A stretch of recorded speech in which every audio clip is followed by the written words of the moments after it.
नोरमा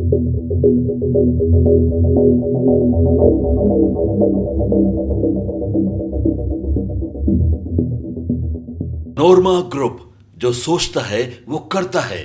आपके अपने सपनों का आशियाना। नमस्कार, न्यूज पर नेशन देख रहे हैं आप और मैं हूं अदिति आपके साथ। क्या आपके भी घर में नाना नानी या फिर दादा दादी हैं या फिर आपके भी माता पिता बूढ़े हो चुके हैं?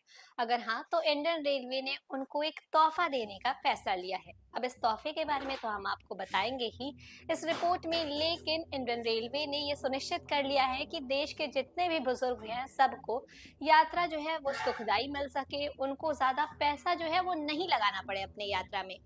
जी हाँ, उनके लिए स्पेशल रिलीफ की घोषणा जो है वो इंडियन रेलवेज के द्वारा की गई है। अब ये सब क्या मामला है पूरा, चलिए आपको इस रिपोर्ट में बताते हैं।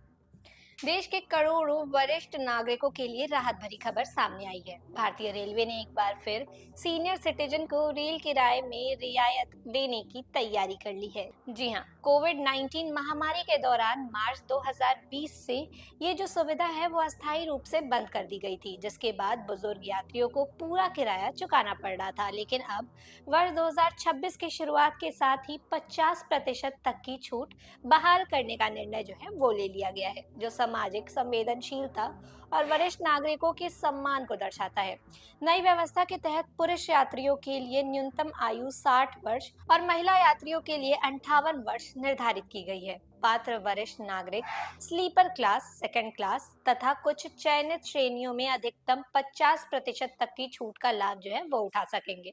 हालांकि कुछ प्रीमियम ट्रेनों में ये रियायत सीमित रूप से लागू हो सकती है। ऑनलाइन टिकट बुकिंग के दौरान सीनियर सिटीजन विकल्प चुनने पर रियायती किराया जो है वो स्वतः लागू हो जाएगा। वहीं आरक्षण काउंटर से टिकट लेते समय आयु प्रमाण पत्र प्रस्तुत करना अनिवार्य होगा। ये सुविधा स्वैच्छिक रहेगी। यदि कोई वरिष्ठ नागरिक चाहे तो वह रियायत छोड़कर पूरा किराया भी अदा कर सकता है।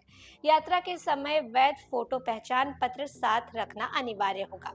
आधार कार्ड, पैन कार्ड या फिर अन्य सरकारी पहचान पत्र मान्य होंगे। गलत जानकारी देने की स्थिति में टिकट रद्द होने या फिर जुर्माना लगने की भी संभावना पूरी तरीके से रहेगी।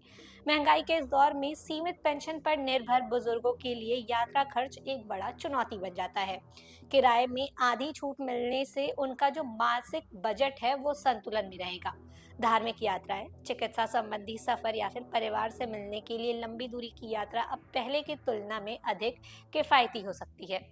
देखिए, रेल यात्रा देश का सबसे सुलभ और किफायती परिवहन माध्यम है। ऐसे में ये पहल सामाजिक सुरक्षा, आत्मनिर्भरता और सम्मानजनक जीवन की दिशा में एक महत्वपूर्ण कदम मानी जा रही है।